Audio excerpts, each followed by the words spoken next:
Muy bienvenidos a todos a otra sesión de Diálogo Abierto. Estoy acá en la mesa con Sammy y Ángelo. Estoy comenzando de manera diferente, esta vez presentándolos directamente, pero contentos de estar con ustedes otra vez conectados, como lo hacemos todos los lunes a las 6 de la tarde. Estamos estudiando el tema de relaciones.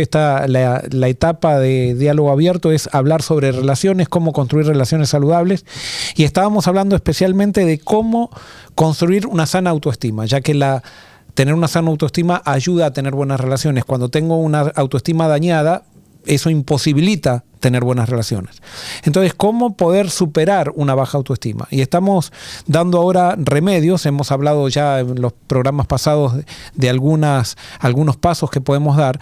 Y el programa pasado hablamos de cómo nosotros tenemos que alimentar nuestra mente de creencias correctas. ¿Por qué? Porque la baja autoestima está basado en tener creencias incorrectas con respecto a quiénes somos y a lo que es la vida. Para eso entonces tenemos que encontrar una fuente para poder alimentar nuestra mente de pensamientos y creencias que sean correctas. Y nosotros entonces el programa pasado hablamos de la importancia que tiene el hecho de separar un momento de devoción personal cada día para Dios, para dejar que Dios alimente nuestra mente con esos pensamientos que después se van a transformar en pensamientos que se van a manifestar en conductas y en actitudes que van a mejorar nuestra vida y nuestras relaciones con los demás. Y nosotros, al hablar de devoción personal, establecimos el programa pasado de que necesitamos establecer un sistema. O sea, ser metódicos con eso de encontrarnos con Dios. Y dijimos que en este momento cada persona puede tener su manera de encontrarse con Dios, y vimos que la vida también va cambiando y tenemos que adaptarnos para seguir esa comunión con Dios conforme a las demandas que la vida va poniendo sobre nosotros. Y no podemos pretender ser perfeccionistas y decir siempre me voy a encontrar 2 horas por la mañana con Dios, porque por ahí hay una crisis, hay una guerra o algo por el estilo, y no tengo esa manera de encontrarme con Dios. Entonces tengo que seguir conectado con Dios de la manera que las circunstancias lo permiten. Pero hablamos específicamente de hacer un sistema con Dios para estudiar la Biblia, pero no dijimos entonces cómo estudiar la Biblia. Y ahora quería preguntarles a ustedes, ¿no les ha pasado a ustedes que muchas veces comenzaron a estudiar la Biblia y se aburrieron, o no le encontraron, no le pudieron sacar el jugo, o no supieron qué estudiar? Claro, ustedes ya tienen una experiencia, tenemos nosotros una experiencia, un camino espiritual, pero a mí me ha pasado muchas veces, incluso me pasa muchas veces que caigo en una rutina en mi devoción personal y es como que ya no le encuentro, no le saco el jugo. No, a mí me ha pasado también que, digamos, estoy estudiando, cuando leo la Biblia ahora, la leo, digamos, escojo un libro y leo ese libro completo. Antes, algunos 25 o 30 años atrás, cuando estaba bien jovencito, que estaba tratando de empezar, lo que hacía era que cogía una matutina y leía la matutina, pero entonces leía el capítulo del texto de la matutina. Pero obviamente, brincaba del libro el libro y todo lo demás. Pero me pasa que a veces, digamos, ya sea en el estudio de un libro o como me pasaba antes, a veces leo unos versículos y como que no conecto, como que no siento nada. En otras ocasiones, es como que la enseñanza salta, pero hay ocasiones como que no. Y no sé, a veces pienso que es normal. No sé si todas las veces que leo tengo que tener esa epifanía de... Bueno, yo creo que eso nos pasa, por ejemplo, en nuestras relaciones con nuestra familia, con nuestra esposa, cuando estábamos de novio. No podemos pretender tener todo el tiempo, ser como la emoción, el sentimiento. En una infatuación, digamos. Claro. O sea, tenemos que... O sea, la vida... Alta y baja. Alta y baja, y los sentimientos no siempre acompañan a la razón. Yo creo que la razón puede estar estable, pero los sentimientos muchas veces no acompañan. Entonces, pero yo creo que sí, de alguna manera, siempre podemos, en nuestra razón, racionalmente, podemos recibir algo de Dios. Claro. Y yo lo he experimentado eso. O sea, por, digamos, tiempos, una vez que hice el hábito, por tiempos largos, no tener... Por ejemplo, por 3 meses no tener un día en 3 meses que vos decís esto, hoy la verdad que no me sirvió de nada. Cuando le dedicás el tiempo, cuando le dedicás intención y todo eso. Después, por supuesto, hay momentos que tenemos que redescubrir nuestros métodos. Pero ya que introdujiste, Ángelo, con eso, yo voy a contar mi testimonio, cómo comenzó mi manera, mi mi enriquecimiento en la vida devocional. Y eso comenzó con el estudio de la escuela sabática. O sea, para los que no son parte de nuestra comunidad religiosa, escuela sabática es un folleto. Hay un folleto que se llama folleto de la lección de escuela sabática, que por trimestre se reparten los miembros de iglesia y entonces tiene temas bíblicos ese folleto. Entonces yo estudiaba la escuela sabática y siempre me aburría, ¿no? Pero una vez mi hermano se acercó y me dijo: ¿vos por qué no estudias la Biblia con el folleto en vez de estudiar el folleto con la Biblia? En vez de estudiar un folleto de alguien que escribió algo sobre la Biblia, si ese folleto está hablando del libro de Juan, vamos a decir, anda directamente al libro de Juan y empezá a estudiarlo por vos mismo. Y después consultá el folleto. Pero primero anda vos al libro de Juan y subrayá, o sea, hacé preguntas. Y realmente tomé el consejo y empecé, y eso hizo un cambio en mi vida, pero total. Comencé a estudiar la Biblia con el folleto. Y por eso, si alguien, esto yo le diría la manera más, si alguien quiere empezar, ya en el folleto te sugiere cuál es el tema, entonces ya no tengo que estar diciendo a ver qué estudio, entonces el folleto, estudiar la Biblia con el folleto. Y eso, estudiarlo con un lápiz, con un papel, y empezar a sacar ideas, empezar a hacerle preguntas al texto. No es leer, sino que es estudiar. Y eso yo creo, a mí me ayudó muchísimo. Y bueno, eso me transformó también en un maestro después, porque yo allí me di cuenta de que yo podía ser un buen... después los conceptos que aprendía los quería transmitir, y cuando tuve la oportunidad de transmitirlo me di cuenta que me gustaba mucho la enseñanza. Y ahora yo creo que soy un maestro de corazón, más que un predicador, y eso me considero un maestro. Entonces yo creo que eso puede ser un buen starting point, o sea, un buen punto de partida. Yo creo que tú dijiste algo también que me parece que es muy importante, y es cuando leo la Biblia, ¿con qué propósito la estoy leyendo?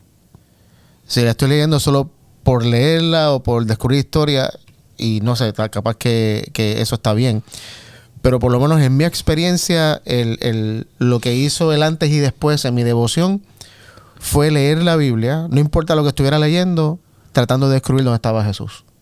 ¿Dónde está Dios ahí? O sea, ¿qué de Dios, cómo del carácter de Dios estoy aprendiendo ahí? Y realmente cuando leo aún las historias del Antiguo Testamento, las profecías y demás, y trato de ser intencional, ok, ¿dónde está Jesús aquí? Eso me cambió a mí la manera, la perspectiva de cuando estudiaba la Biblia. Muy bien, eso es una de las cosas, uno de los puntos que tenía para enfatizar. Vamos a hacer lo siguiente, o sea, vamos a recordar.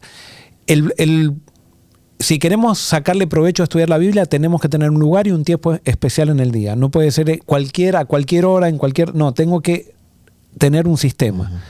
La cuestión no es leer, es estudiar. Entonces podemos empezar a estudiar directamente la Biblia sin tener que buscar ayudas de otras personas, pero sí, esas ayudas son muy buenas. Claro. Por ejemplo, otra de las cosas que yo utilicé fue el comentario bíblico. ¿Qué es un comentario bíblico? Es un libro donde versículo por versículo te va analizando lo que quiere decir cada palabra. El comentario bíblico adventista para mí es una muy buena herramienta. Yo la empecé a leer y prácticamente no leía la Biblia, ponía la Biblia y el comentario. Entonces cuando había algo que no agarraba o no lo podía entender, entonces iba al comentario, y eso me ayudaba mucho a entender ciertos contextos que de otra manera, con mi poco conocimiento, yo no sabía cómo contextualizar lo que estaba leyendo. Eso me ayudó, pero muchísimo. Y hay, o sea, no solamente el comentario adventista, hoy en día hay, pero una cantidad tremenda de comentaristas que realmente son muy buenos. Obviamente, yo creo que como todo, uno le pide al Espíritu Santo que te dé sabiduría para saber, viste, lo que es correcto, lo que no, lo que está de acuerdo a Jesús, pero por lo menos yo, hoy por hoy, cuando preparo la lección de escuela sabática, justamente uso muchos comentarios porque realmente nutren. Es que es interesante, Ángelo, no sé si te has dado cuenta, pero todos los que hacen teología bíblica es muy diferente, es muy raro que lleguen a conclusiones diferentes. Sí. Una cosa es hacer teología denominacional y aplicarla a la Biblia, y otra cosa es leer la Biblia y sacar teología de la Biblia. Y cuando sacamos teología de la Biblia es muy raro que lleguemos a conclusiones diferentes. El problema es cuando nosotros ya tenemos una teología armada y la queremos meter dentro de la Biblia. ¿no? Que eso es lo que hacen los credos generalmente. Pero por eso ahí vos ayer decías, o en el programa pasado decías, el Blue Letter Bible. Sí. Allí tenemos comentarios, incluso hay comentarios bíblicos en español allí, sí, que es un app que es gratis incluso, y ahí hay muchos autores, o sea, por lo menos debe haber unos 30 comentarios bíblicos, y en español habrá unos 10 comentarios bíblicos en español que son muy buenos, de teólogos muy buenos, que hacen teología bíblica. Sí. Entonces, también algo bueno es la parte histórica, porque a veces uno simplemente, cuando está leyendo la Biblia, si la está leyendo con el contexto de nuestra generación o nuestra época, XXI, realmente no lo vas a entender. Entonces, si queremos realmente aplicar, es lindo cuando tú estudias la historia, por qué se dijo, para quién se dijo, en dónde, en qué lugar, cómo era esa cultura, qué es lo que hacían, por qué se está diciendo. Y eso te da un entendimiento mucho más amplio, porque en vez de dar una aplicación rápida a nuestro contexto, lo aplica al contexto en que fue dicho, entonces puedes sacar principios, ¿verdad? Porque vivimos en épocas bien distintas y la forma en la que tomamos decisiones ahora jamás es la misma en la que se tomaban decisiones hace 1000 años, 2000 años, 3000 años atrás. Somos bien distintos en cómo se ve el mundo también. Y yo creo que eso es importante a la hora de también analizar, que obviamente muchos de estos comentarios lo hacen, pero también, si uno también va más allá, fuera del contexto cristiano como tal, de un cristiano, va a la historia también, que yo creo que también te enriquece eso. Correcto. Sí, totalmente. Muy bien. Ahora, otro de los métodos, yo por ejemplo, cuando me despegué del folleto, digo, ahora voy a empezar a estudiar la Biblia por mí mismo. ¿Y cómo empezar a estudiar la Biblia? Y a mí me había pasado cuando era chico que empecé a hacer el famoso año bíblico. Y empezaba bien hasta que llegaba a Levítico. Ya en Éxodo me empezaba a aburrir un poco y en Levítico ya... Yo creo que a todos nos ha pasado nunca pasé Levítico, nunca lo pasé. O sea, en el comentario bíblico. Perdón. Y me resultaba una prueba hacer por una carga eso, ¿no? Entonces dije, ¿cómo voy a empezar a leer la Biblia? Entonces, otra de las cosas que podemos hacer, en vez de leer la Biblia de Génesis al Apocalipsis, empezarla a leer por libro. Perdón. Entonces, al leerla por libro tenemos varias herramientas que nos podrían ayudar. Por ejemplo, supónganse que alguien quiere empezar por el libro más difícil. Suponete el Apocalipsis. Entonces, antes de leer el Apocalipsis, ahí sí yo iría a las herramientas que tenemos de los teólogos, comentarios bíblicos, y antes de meterme en el libro, es bueno, por ejemplo, ya hay gente que ha estudiado el libro y te puede decir el tema del libro. Saber, por ejemplo, cuál es el enfoque. Hay gente que ya leyó el libro, te dice, el tema del libro de Apocalipsis es este. Por ejemplo, el tema del libro, por ejemplo, cada evangelio tiene un énfasis diferente, cada evangelio. Mateo, Marcos, Lucas y Juan tienen, por ejemplo, Mateo, Jesús cómo se lo muestra.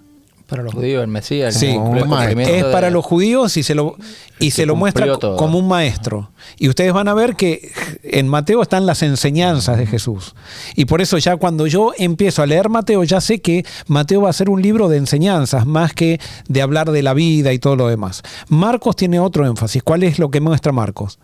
Marcos muestra al Jesús activo, el Jesús que hace. Entonces en Marcos ustedes van a encontrar la vida de Jesús, acciones de Jesús. Lucas, que fue escrito por un médico, tiene otro énfasis. ¿Cuál es el énfasis? El énfasis de Lucas es la compasión con los necesitados, con los pobres, con los marginados, y por eso aparecen mucho las mujeres, aparecen muchos milagros, y hay muchas historias, muchas parábolas en Lucas. Y después Juan tiene otro énfasis. ¿Cuál es el énfasis de Juan? Bueno, mostrar la divinidad de Jesús. Mostrar que Jesús era Dios. Eso ahora Ángelo lo estamos estudiando eso en la escuela sabática. Pero entonces cuando yo entro ya abordo el libro con una manera así, o sea, sabiendo esas cosas, ya eso me prepara, me esquematiza para empezar a descubrir cosas con más facilidad. Sí. Por ejemplo, Apocalipsis a veces lo empezamos a estudiar por capítulo, y Apocalipsis sería mucho mejor que yo sepa que son 7 profecías. Entonces, antes de empezar a estudiar el Apocalipsis, sería bueno que yo, en vez de estudiar el Apocalipsis por versículo, por capítulo, primero separo las 7 profecías, veo de qué capítulo a qué capítulo va cada profecía, y después me dedico a estudiar cada profecía por separado. en la medida que estudio cada profecía por separado, me voy a dar cuenta. Si empiezo por la primera profecía, me voy a dar cuenta que la segunda profecía se construye sobre elementos de la primera. La tercera se construye sobre elementos de la primera y la segunda. Y así voy construyendo una idea que de la otra manera me quedan todas ideas que quizás muy buenas, pero todas desconectadas. Ahí también yo creo que se aplica lo que Sammy me estaba diciendo hace un momentito.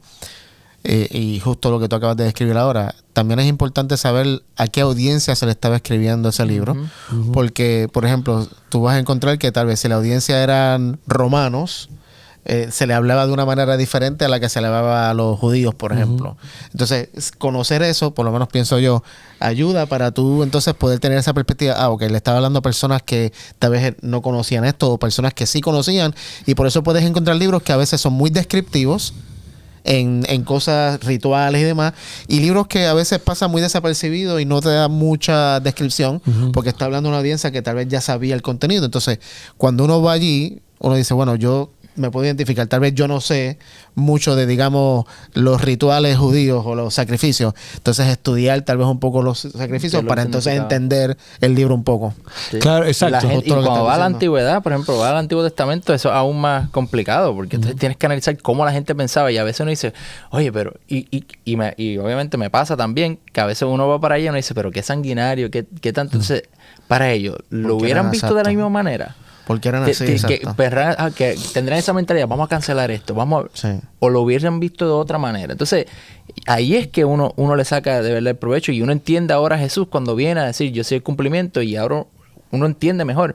Pero si vamos al Antiguo Testamento y no entendemos el por qué se hacían las cosas y cómo ellos hubiesen recibido ese mensaje, porque a veces nos ofendemos ahora, pero ellos no lo iban a recibir de la misma manera, porque no tienen la misma influencia que tenemos ahora en el oeste. No, y alguien puede estar diciendo, diantre, pero estudiar la Biblia entonces es bien difícil.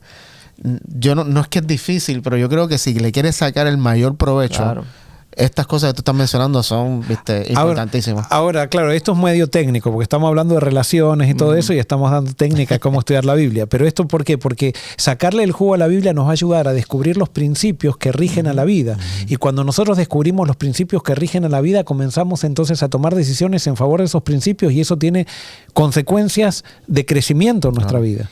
Es más, cuando empezamos a disfrutar del estudio de la Biblia, empezamos realmente a ver la voz de Dios, a sentir que Dios nos habla. Y ¿sabes qué? Una persona que estudió un mes la Biblia, porque alguien puede decir, yo no sé absolutamente nada de la Biblia, y eso lo he visto, pero hay personas que empiezan a estudiar la Biblia, en un mes ya tienen un conocimiento, por más que hayan estudiado un libro, nomás tienen un conocimiento general de la Biblia, y ese conocimiento les hace crecer. Saben, ya tienen una base como para ir metiendo todo conocimiento que van recibiendo en una base que Dios, por medio del Espíritu Santo, nos va poniendo en la mente, y nos va dando una sabiduría que no era la nuestra, una sabiduría que vemos que nos hace más duchos, si podríamos decir así, en el manejo de nuestra vida. ¿No? Yo me acuerdo que cuando yo empecé, obviamente yo, como he dicho varias veces, no me crié igual que ustedes en la iglesia, yo me crié bajo otros contextos, tampoco era el más estudioso, siempre fui, tú sabes, de lo que jamás, que de hecho mis primos los otros días que estaban en Puerto Rico me miran y me dice, ¿quién diría que te ibas a terminar siendo pastor? Y yo, bueno, pues.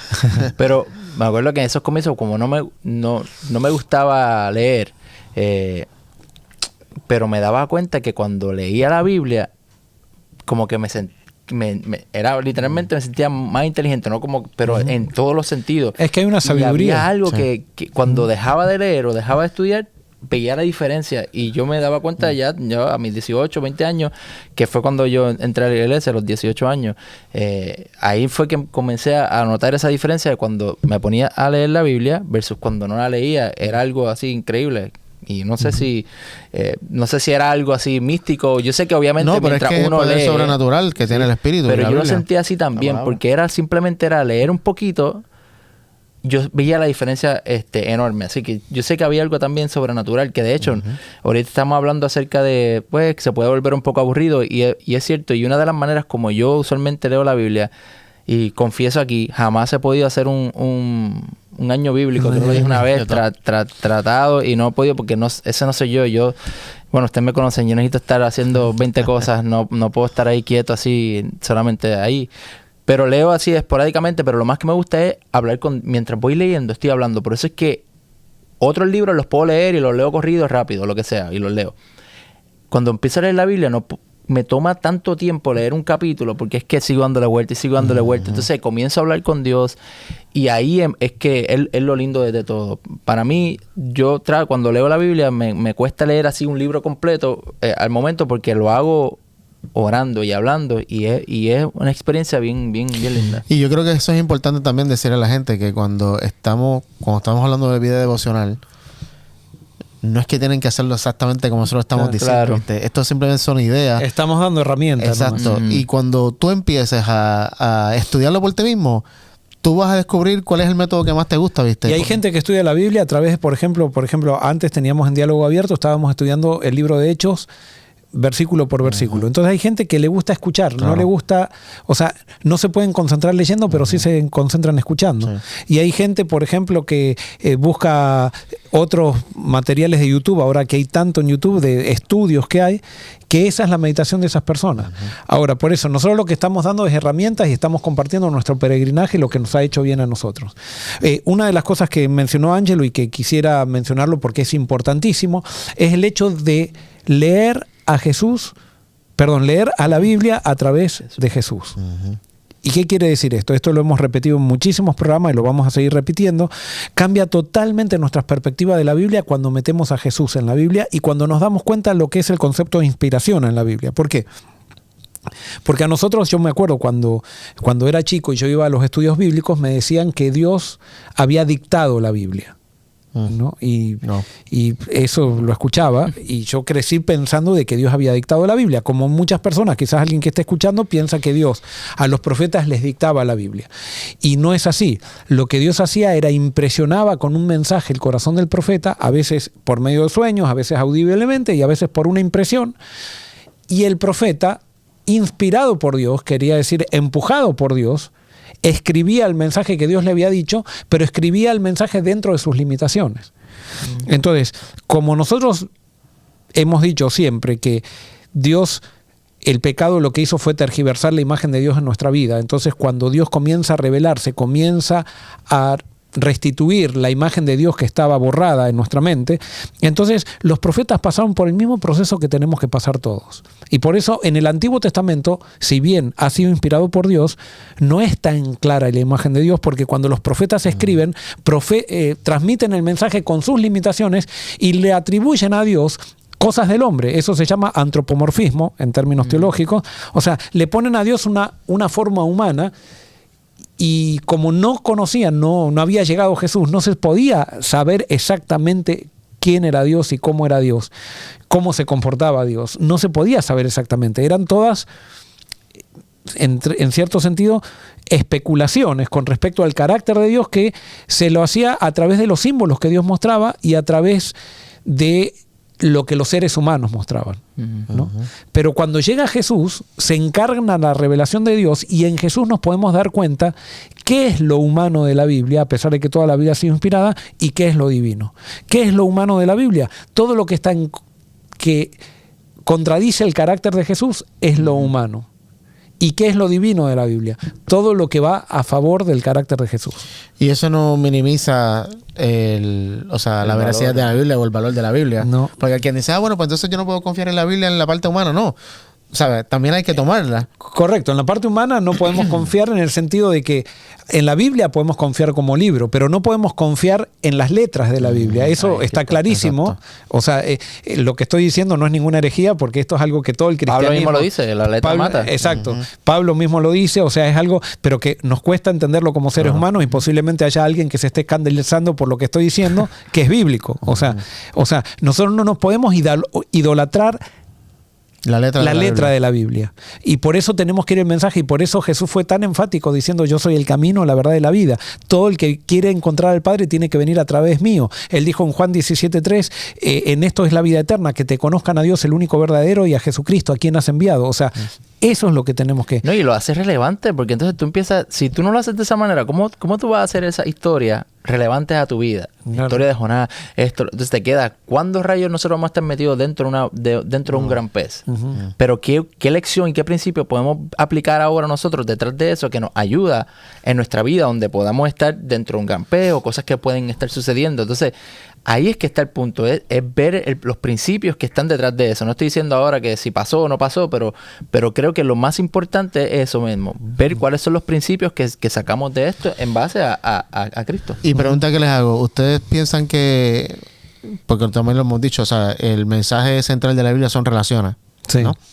Entonces, ¿será que la Biblia tiene muchos principios, pero tal vez prestar atención a los principios que tienen que ver con relaciones? Mi relación con Dios y mi relación con mi prójimo.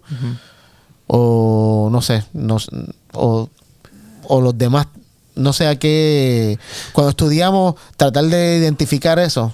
Bueno, esos principios. sí, eso es lo que quería mostrar. Vamos a descubrir, si queremos sacarle el jugo a la Biblia, tenemos que descubrir dónde está Jesús, lo que está en armonía con el carácter de Jesús, eso es el mensaje divino. Lo que está en desarmonía, esa es la parte humana de la Biblia, que es una parte imperfecta, la parte humana de la Biblia. Pero entonces, ¿qué vamos a extraer del mensaje de la Biblia? Vamos a extraer los principios. ¿Qué son los principios? Y esto es un ejemplo que siempre utilizamos en la Escuela de Discipulado Orgánico, que lo voy a utilizar ahora, pero como es muy didáctico, en Deuteronomio capítulo 23, nosotros tenemos que saber la diferencia de lo que hay entre principios y normas. ¿Cuál es la diferencia entre principios y normas? Porque muchas veces no se sabe, no se puede distinguir esa diferencia, y eso hace mucho daño a la iglesia. Vamos, capítulo 23, versículos 12 y 13. ¿Qué dice? Deberás designar una zona fuera del campamento donde puedas ir a hacer tus necesidades. Cada persona tendrá una pala entre sus herramientas. Cuando vayas a hacer tus necesidades, cava un hoyo con la pala y luego cubre el excremento. Muy bien, perdonen que traiga este ejemplo, pero entonces en el pueblo de Israel esto es una norma, claro, una norma que estaba en el pueblo de Israel. Entonces esta norma que estaba en el pueblo de Israel decía que los baños en el pueblo de Israel están afuera, pero cada persona tiene que tener en su equipaje una estaca. Los israelitas tenían que andar, y eso en las películas nunca aparece, todos tenían que andar con una estaca. Cuando les daba ganas de ir al baño, tenían que ir afuera del campamento a hacer un pocito y ahí hacer sus necesidades y tapar el pocito. Es una norma, incluso una norma que Dios le estaba dando. Pero esa norma era una norma que estaba basada en un principio. ¿Cuál es el principio que estaba basada esa norma? Bueno, en amar a tu prójimo también. No, sí, amar a tu prójimo. El principio de esto, el principio más superficial, podríamos decir, es la higiene. Claro, la higiene. Pero como estaban viviendo en comunidad, esa higiene tenía un propósito comunitario, de amor. O sea, en el sentido de que yo no podía hacer enfrente de la carpa de otro porque le iba a causar problemas a otro. Entonces, era un principio basado en higiene. Pero entonces, alguien que adora la letra de la Biblia, y en vez de ir al principio de la Biblia, ir al mensaje de la Biblia, adora la letra de la Biblia, dice, la Biblia dice que hay que llevar una estaca a todos lados. Así que ahora, desde mañana, todos vienen a la iglesia con una estaca. Y el que no la traiga no está siguiendo la Biblia. Claro, y también dice, y nadie vaya al baño. Si alguien tiene que ir al baño, tiene que ir fuera. Tiene que hacer en la tierra y hacer un pozo. Nadie vaya al baño. Entonces, esa persona, por seguir la norma, está fallando un principio. Porque si ahora, por ejemplo, nosotros vamos a un pozo, hacemos un pozo, somos mucho menos higiénicos, que en esa época sí era ser higiénico hacer esto, pero ahora si hacemos esto seríamos antihigiénicos. Exacto. Entonces nosotros podemos ver cómo las normas van cambiando en la medida que el principio se va aplicando y va cambiando la época. Y mucha gente no entiende eso. Entonces por ejemplo, agarran un versículo que dice, no se puede usar un jarro con agua en la mesa. No hay ningún versículo que dice, pero supónganse que lo diga. Entonces dice, no hay que usar un jarro de agua en la mesa. Y justamente quizás en el contexto que estaba dando esa norma, en la Biblia, que aparece en la Biblia, en ese contexto no había que usar el jarro, pero ahora sí. O sea, y por eso muchas veces nosotros hacemos de las normas de la Biblia, le damos el valor de un principio. Entonces, hay principios más importantes y principios menos importantes. ¿Cuáles son los principios más importantes? Son los relacionales en la Biblia. Entonces, qué brutal. Entonces, ¿qué es lo que pasa? A veces nosotros hacemos de cosas chiquitas hacemos cosas grandes. Suponete que vamos a dejar tu hijo, que eso voy a usar un ejemplo claro que me pasó en una iglesia. El hijo del primer anciano de la iglesia resulta que se había dejado el pelo largo y el anciano de la iglesia se puso tan mal con el hijo, no dijo, no te lo dejes. Y él dijo, sí, yo me lo voy a dejar. Se lo dejó el hijo. Entonces dice, yo no quiero que vayas entonces a nuestra iglesia porque vas a dar un mal testimonio. Y entonces el hijo, vino el primer anciano a contarme eso acerca del hijo con orgullo, como diciendo, y yo le dije a mi hijo que no venga más a la iglesia por causa de que no dé una mala imagen, ¿no? Y el hijo estaba yendo a otra iglesia. Que nosotros lo vemos malo ahora, pero es muy común eso dentro de los contextos eclesiásticos que son rígidos. Y yo les hago una pregunta. Dejarse el pelo largo del hijo, ¿qué relación afectaba con dejarse el pelo largo? Ninguna para mí. No, bueno, la del papá, que correcto, pero era por el papá. Por el papá, claro, pero no con el papá tampoco, porque el papá no era que tenía un problema con el pelo, claro, tenía un problema con el contexto. Sí, que lo vieron con el contexto. Entonces, por ejemplo, a veces hacemos de eso, si mi hija se puso una joya o no se puso una joya, y hacemos un escándalo de eso, cuando eso no afecta, no es un principio de relación eso. Lo que Dios no quiere es que no le hagamos... la santidad en la Biblia es no hacerle mal a las personas. Eso es santidad. No, y en el ejemplo que acabas de dar también es como que cómo nos ciega eso, porque es como, digo, no sé, como padre, yo prefiero que mi hijo esté en la iglesia como sea, a que no esté. Claro. ¿Entiendes? Es como pero que, es por el contexto que estamos, que queremos y por eso digo que no. Y que le hemos dado importancia a cosas que no tienen importancia. Y no lo analizamos porque aún la razón te dice. Y quizás el chico, por ejemplo, se dejó el pelo largo, pero es un buen amigo, es un chico leal con sus compañeros, no es mentiroso y eso, pero eso no es tan importante como que el pelo. Sí, ¿no? y aún si fuera, es que, digo, no sé si lo que voy a decir, déjame pensar bien. Pensarlo. Sí, porque, ¿cómo te explico? Cuando leemos la Biblia, está llena de gente con errores, totalmente con pecados, con imperfectos, que no... Y tú ves a Dios ahí con ellos, usándolos detrás. Entonces, es el principio que la parte humana que uno puede ver los errores, que yo con ese humano, es ver a Dios que a pesar de ese humano lo sigue amando, lo sigue usando y Dios está por encima de eso. Entonces, si nuestra visión de Dios es esto que tanto criticamos, porque podemos criticar a otras religiones, criticamos a los budistas, criticamos a los musulmanes, criticamos a todos que tienen 20 rituales y a los católicos, a todos, pero nosotros actuamos de la misma manera. Es como si nos encantara esas cosas, ese tipo de formalidad y no podemos entrar en una relación de papá con Dios y ahí yo creo que la visión cambia y comenzamos a amarnos y todas esas que son para mí son tonteras se van y realmente vamos a lo que Pablo llama que es la carne, porque nosotros pensamos que la ley que el otro día me puse a leerlo, Pablo cuando hablaba del vamos a darle carne, que aquí dice no, profecía, esto, lo otro, era que estemos en unión, que nos amemos, eso es carne. Y lo demás, que estemos en unión, la leche, tú sabes que Pablo dice que le doy leche, que le carne sólida, o sea, alimento sólido, que no comas leche, era eso, es unirnos, es amarnos, eso es lo que Pablo le llama a la carne sólida. Lo demás, esas pobres son lechitas, seguimos en leche. Y justamente, o sea, cuando lees la Biblia a la luz de Jesús te das cuenta que lo que Jesús le acaba de explicar ahora, el mismo Dios pone el principio de la relación por encima de otros principios que no es que son minimizados, porque por ejemplo me puse a pensar ahora, ¿cuántas esposas tuvo Jacob? Cuatro esposas, ¿no? O sea, dos esposas y dos concubinas. Y hay un principio, ¿no? El principio de que solamente tengo una esposa, pero no sé, capaz que estoy malinterpretando la Biblia, pero Dios no tomó ese rol de principio que Jacob tomó para descartar a Jacob, sino que lo acepta, cumple la promesa con Jacob y le va enseñando. Jacob sufre las consecuencias de esa decisión, pero no por eso Dios le dice ya no vas a hacer. Desecha. Correcto. No sé si me hago entender. Sí. Entonces, ¿cuál es el propósito de la Biblia? ¿Para qué se escribió la Biblia? A ver. Bueno, para conocer, imagino, para conocer a Dios. A Dios, muy bien. En la Biblia se escribe con el mismo propósito por el cual Cristo se revela, que es conocer a Dios. ¿Qué es lo que muestra la Biblia de Dios? El tema general de la Biblia acerca de Dios, ¿qué es lo que muestra? Lo que muestra la Biblia acerca de Dios es que Dios es perdonador y que se relaciona con gente rota, con gente quebrada, con gente, y que la usa a esa gente para sus propósitos.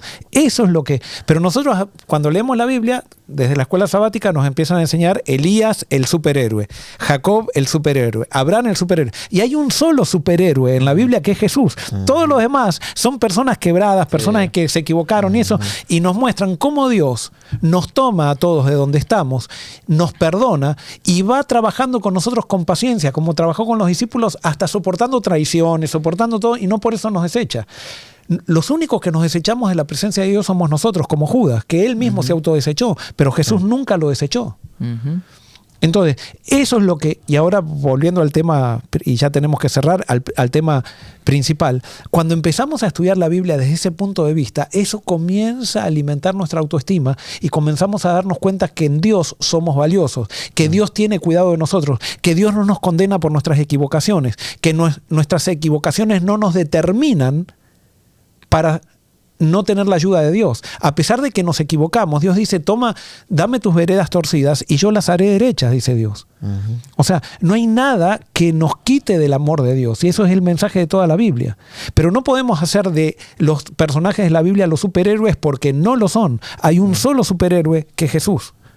Y es a través de Jesús que empezamos a ver que nosotros, todos, la historia nuestra, podría estar en la Biblia. Cualquiera de nuestra historia podría estar en la Biblia, incluso con todos nuestros errores, como un ejemplo de victoria, de lo que Dios hace a través de alguien totalmente débil y totalmente quebrado. Tremendo. ¿Verdad que? Brutal. Bueno, espero que estos son simplemente tips, ¿cómo se dice?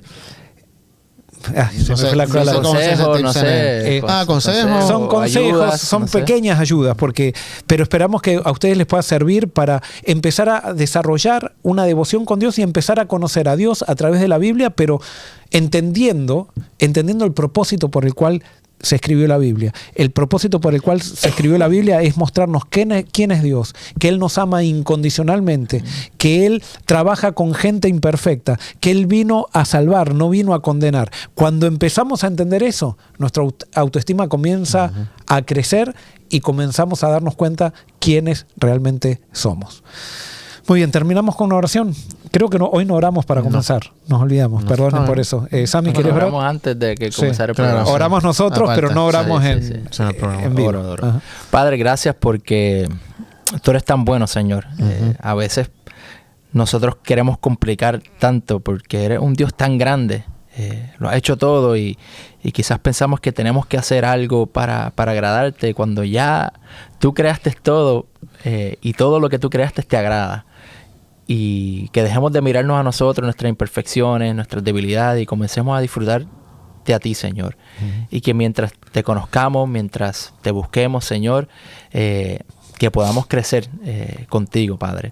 Y especialmente ayúdanos a estudiar más de tu palabra y que podamos conocerte a ti a través de ella y que por medio de ella, Señor, podamos ver los frutos del Espíritu. Amén. Gracias por todo. En el nombre de Jesús. Amén. Amén. Muy bien, queremos terminar recordándoles que la Escuela de Discipulado Orgánico tiene sus inscripciones abiertas. El próximo año será en España. Y tenemos varios inscriptos que vemos por lo que experimentamos en años pasados, creemos que va a haber muchos inscriptos porque para esta altura los años pasados no había nadie inscripto y ya ahora tenemos varias personas inscriptas y eso nos muestra que los cupos se van a acabar. Así que reserve su lugar, haga sus planes, separe esta fecha que es desde el 4 de julio al 13 de julio en Sagunto, Valencia, España. Nos encontraremos allí para vivir una experiencia inolvidable, una experiencia transformadora, una experiencia de cambio de vida y una experiencia única que va a alimentar nuestro recuerdo con aquellos que también, compartiendo con aquellos que también adoran a Dios y que se han entregado a Jesucristo. Por eso los invitamos para que se inscriban y seguimos en contacto a través de la programación de Forest City. Dios los bendiga.